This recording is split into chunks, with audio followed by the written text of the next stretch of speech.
Now, this isn't just a story about something that happened 2,200 years ago.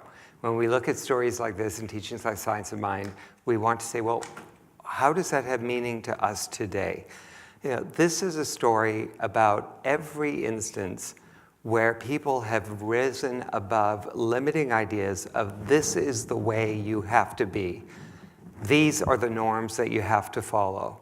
And if you don't conform to this, then you are not as worthy, as valued, you are less than. And in Science of Mind, what do we teach? We teach that God is everywhere present and that God's goodness that resides at the center of each and every one of us is infinite. There are infinite ways that God's love, God's joy, God's creativity, God's beauty and wholeness can be experienced and expressed. There is no one right way. There is no single idea of beauty. There is no single way to show up and be lovable and to express love to others. But as humans, not fully awakened yet to our connection with God, realizing our God essence 100%, we have a tendency to fall into ideas of lack and limitation, ideas of this is what love looks like, or this is what is lovable. These are the kinds of behaviors that we can appreciate, and these are not. This is what joy should be like. This is what success looks like. This is what beauty looks like. And we could go on and on. And those ideas can certainly limit our ability to experience and express that goodness that could just take shape in so many other ways, and that we could feel connected to if we were more open to the greater possibilities of what it can look like.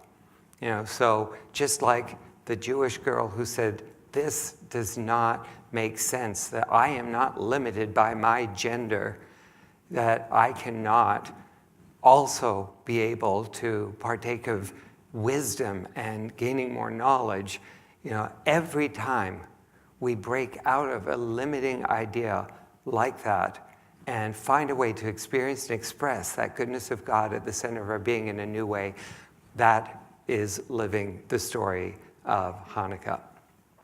Now, from a metaphysical view, when we look at stories such as this, we need to see every character in the story as part of our consciousness.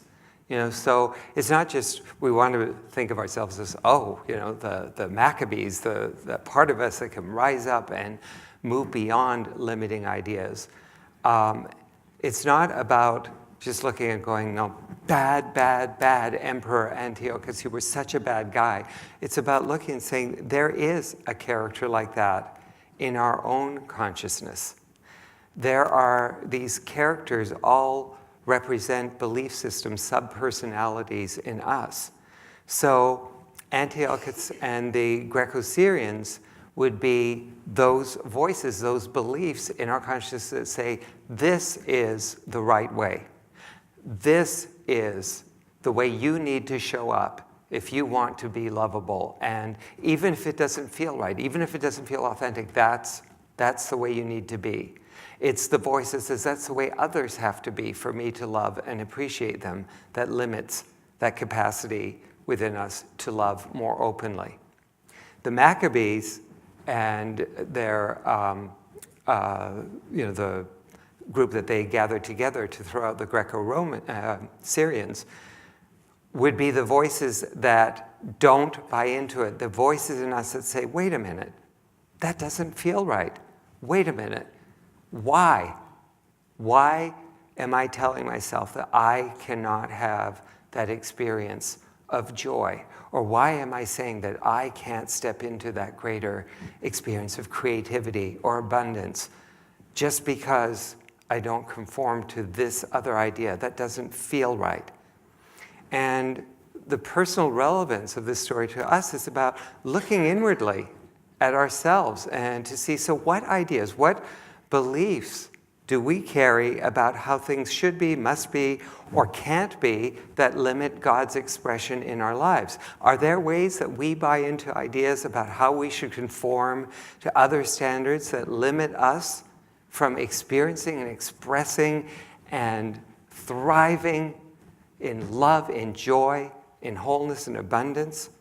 That's what this is about. It's for us to say, where do I have those kinds of limiting beliefs that don't allow me to have that greater experience of God's goodness in my life?